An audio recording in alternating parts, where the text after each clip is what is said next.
resurrection is designed by God for us to escape every harassment of the devil. Look at what the Bible says in Psalm 124 verse 7.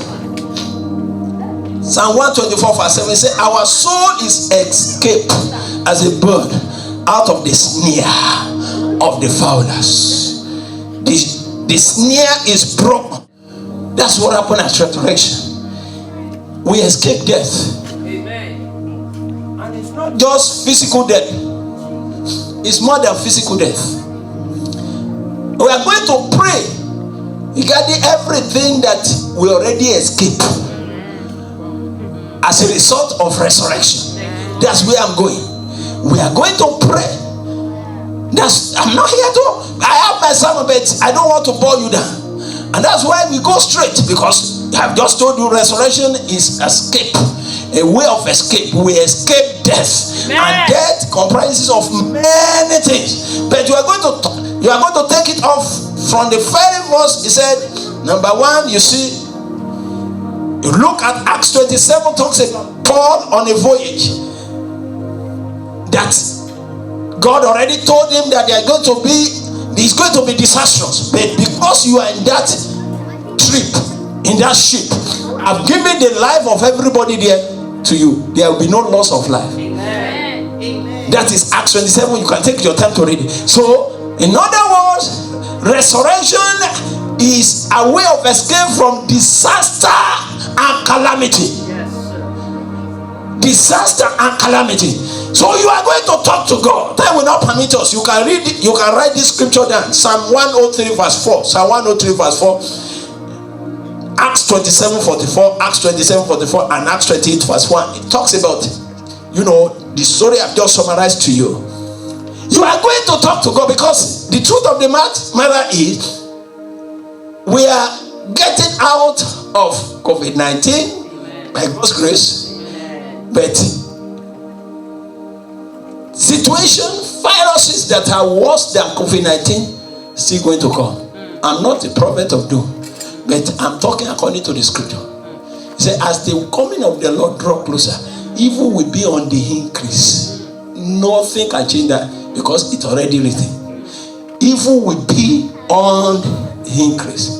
So we are going to see terrible things, but because we have escaped, amen, we will escape every calamity and disaster that come. In the name of Jesus. In Ephesians chapter 6 verse 2, Ephesians 6 verse 3 talks about principalities and power, ruler of darkness in that place. That we are not fighting with flesh and blood. And that's why when you see yourself in the dream and you are running, you are panting, you want to run, it's like something is holding you back. It's telling that there are forces that are drawing you. You want to run, you find it difficult. In fact, at times you want to shout the name of Jesus. It's like they put a hold in your mouth. There are battles. Their life is full of mystery. It takes knowledge of God to become mastery of the mystery of the world. And somebody has said it, when you take the issue of life casually, you likely end as casualty. And in the church of God today, we see a lot of Christians taking the issues of life casually. They say, oh, it's one of those things, what will be, will be. No! That's what killed the generations to come after Hezekiah. When he took battle before God, when Isaiah came that is good, God sent Isaiah. It's not that Isaiah sent himself. In Isaiah 38. And he said, no, I'm not ready to die. He fought it in the place of prayer. And God said, I've added 15 more years. But the following chapter, God said, your generation to come will become eunuch in the palaces of king of Egypt, Babylon. They'll be using them as slaves. He said, as long as it's not going to happen during my time, who cares? If he has prayed the same way he prayed, God will have said, you know what?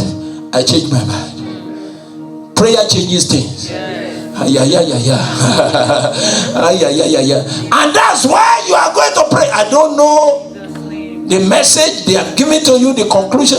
I mean, the majority of all of you here, by the special grace of God, are giants in the world. What you call it profession, medical profession. So you know better than I do. But one thing I know, Lamentation 3:37. Lamentation 3:37 says, "Who is he that says and it comes to pass when the Lord has not spoken?" Thank God for the knowledge of all our wonderful doctors, lawyers, pharmacists,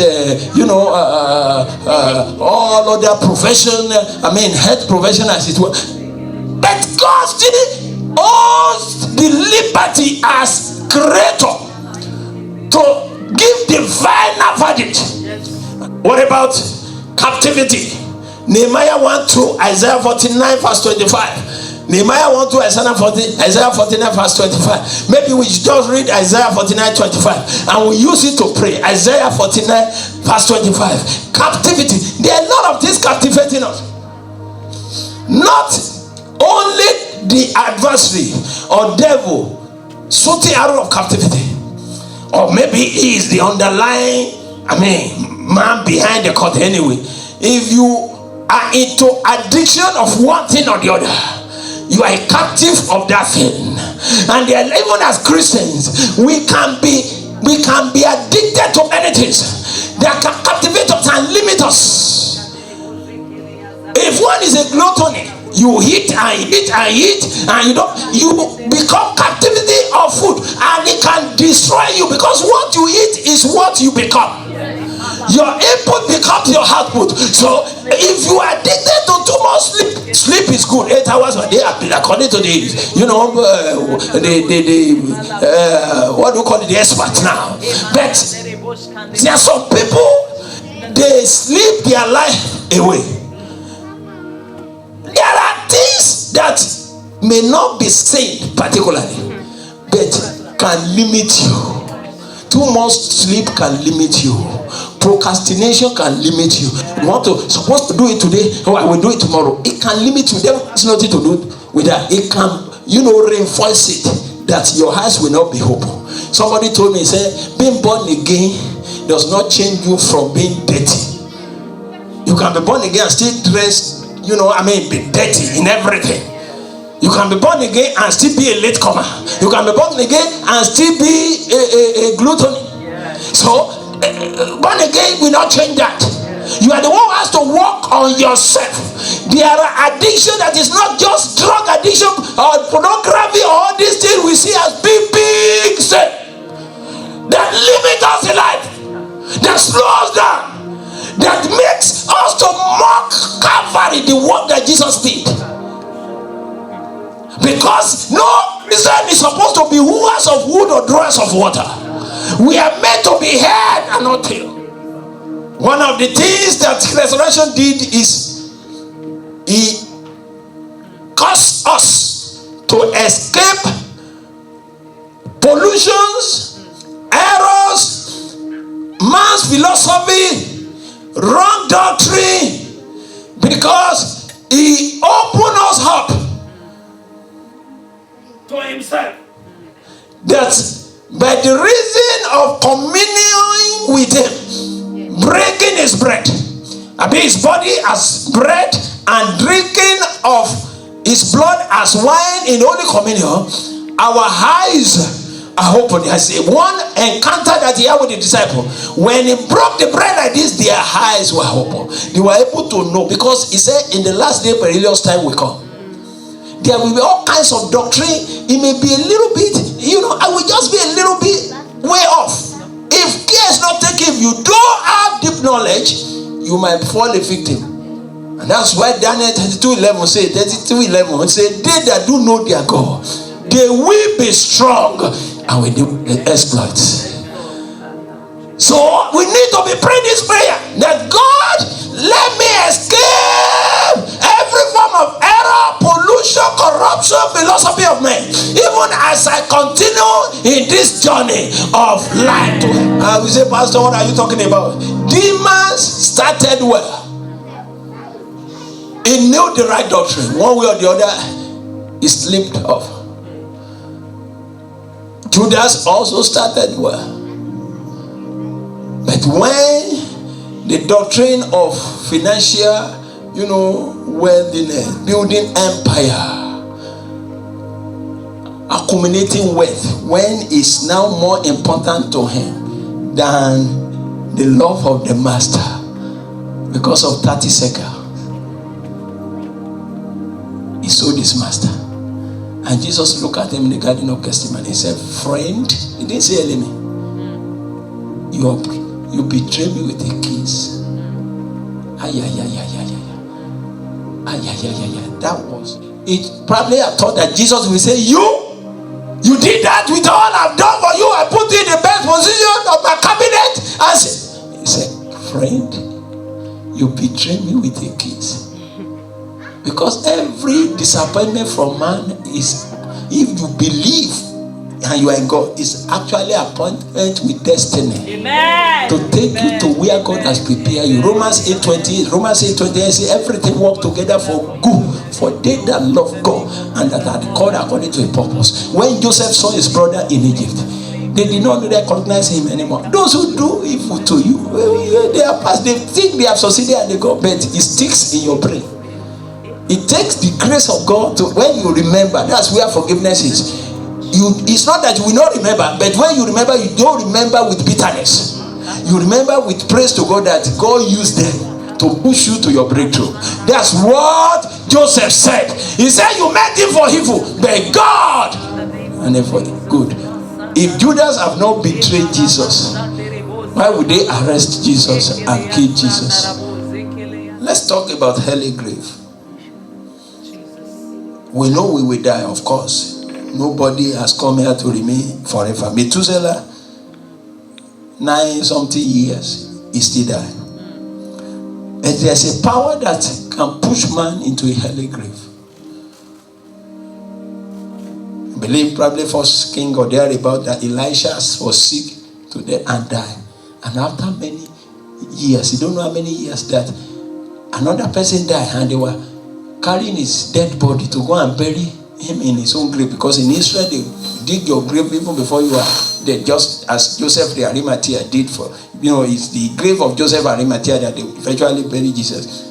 So they were planning to go and bury this guy, and God staged a drama in heaven, because there's something about Elisha. He paid the price, but I don't know what went wrong. Elisha is somebody that at times he can't, even though he received double portion, but when I look at the double portion and Elijah and Elijah, I think Elijah, to me, I prefer the personality of Elijah to me more than Elisha, because Elijah done some havoc, killing children, he just was losing the power anyhow. But still, when he was sick, he could not fight. Hezekiah fought and overcame. He died. So when they dropped the dead body of this guy inside the grave of Elisha, the dry bone raised the dead. Amen. Power of resurrection. Amen. Amen. Amen. I don't want to finish my assignment in the grave. I want to live here on earth. I want to die empty. Amen. Just like Paul said, I fought a good fight. I finished the race. There is nothing else remain for me to do here. I'm done. That's it. And you see, in that passage of the scripture, as we pray, Ezekiel, I believe Ezekiel 37, thereabout. Of course, Ezekiel 37, that's the valley of the dry bone. And then another scripture I want you to read at your time, Hosea 30 verse 14. The God of 11th hour. Yes. Oh, is it Matthew 10 that the parable of the householder that went out to employ servants, laborers, in the first hour, the third hour, the sixth hour, the ninth hour, and it just 1 more hour left for the day, 12 hours to close. He still went out and employed candidate of 11th hour, and he paid them the same wages and paid them first. The God that honors waiting, he honors those who will wait to the end, those who will not give up at the middle of the road. No wonder the Bible says in Psalm 40, reading from verse 1, Psalm 40 reading from verse 1, David said, I waited patiently. I have patience to my waiting. Now many people always add patience to their waiting. Many people wait a little bit and run.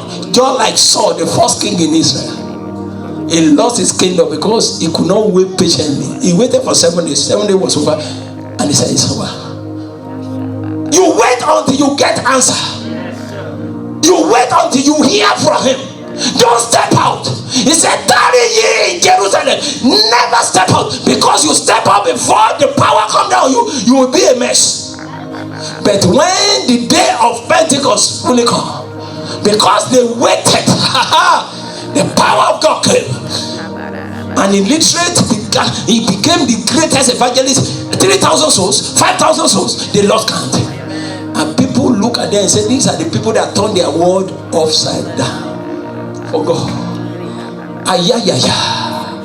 Maybe you are hearing me anywhere, any part of the world, connected to this service, and you have not at any time given your life to him as your Lord and personal Savior.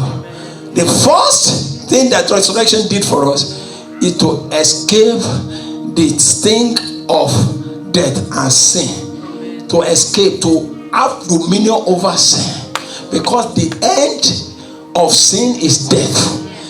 The end of sin is death, and a natural man cannot live a life that is pleasing unto God. You will be rising and falling. It takes the Spirit of God. It takes him living it through. Paul said, the life I live now is not me that is living. It's Christ that is living in me. So if you are not born again, I want to encourage you. Please, wherever you are, all you need to do is to open up your heart and see yourself as a sinner that needs a Savior. You cannot do it by yourself. You know how many years we have been trying?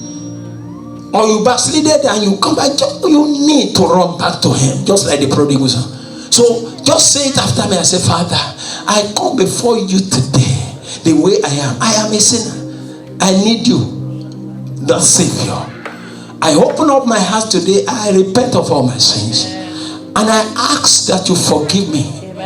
Wash me in your precious blood, Lord Jesus. I accept you today as my Lord and personal Savior. Help me to live this new life and never look back. Thank you for saving me.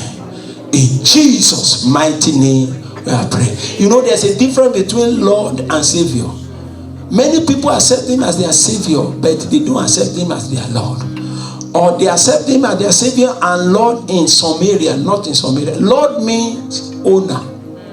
He owns you everything.